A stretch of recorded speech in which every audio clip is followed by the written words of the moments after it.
दुख में रहते दूर, कह कबीर परमार्थी, सुख दुख में सदा हुजूर।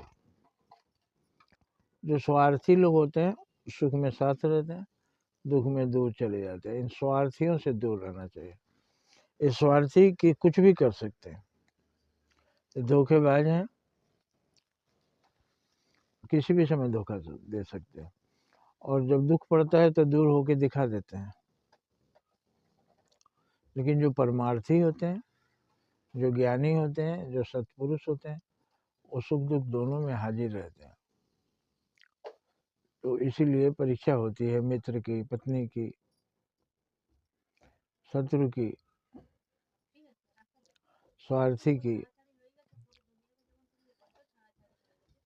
जो सुख में साथ रहते हैं और दुख में दूर हो जाते हैं, वो हमारे असली मित्र नहीं हैं। उनसे आपको ही दूर हो जाना चाहिए।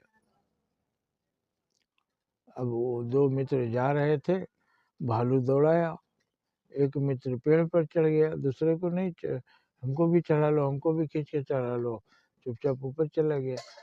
तो ये लेट गया हमारा मुर्दा की तरह। भालू आया, उसको सूंघा, सांस बंद करके रोक करके लेटा हुआ था, सूंघ ऊंघ करके फिर चला गया, मारा नहीं। तो दूसरा मित्र पेड़ पर से उतर के आया, बोला मित्र वो भालू क्या बोला, कान में बोल रहा था।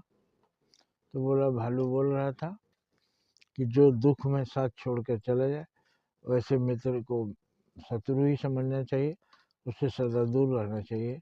इसलिए आज से हमारा तुम्हारा दोस्ती खत्म, तुम अपने रास्ते, हम अपने रास्ते। तो ये शिक्षा मिलती है। तो हम अगर किसी के सच्चे मित्र हैं, वास्तव में किसी में कौन है, जिसको हम किसी को कहते हैं, जिसको हम दूसरा कहते हैं, उसके अंदर भी परमात्मा है ना। तो हम परमात्मा को धोखा दे रहे हैं। तो किसी को धोखा ना दें, सबके साथ वफादारी करें, अच्छे संस्कार डालें, अच्छी आदतें डालें, लोग हम पर विश्वास करेंगे। जब हम विश्वास तोड़ देंगे तो कोई भी हम पर विश्वास नहीं करेगा, और विश्वास टूट गया तो सब कुछ टूट गया, हमारा चरित्र ही खत्म हो गया।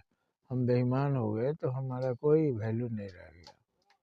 इसलिए हमें अच्छे मित्र का व्यवहार करना चाहिए, अच्छे आचरण करना चाहिए, और धोखेबाजों से सदा दूर रहना चाहिए। जय हिंद, जय भारत।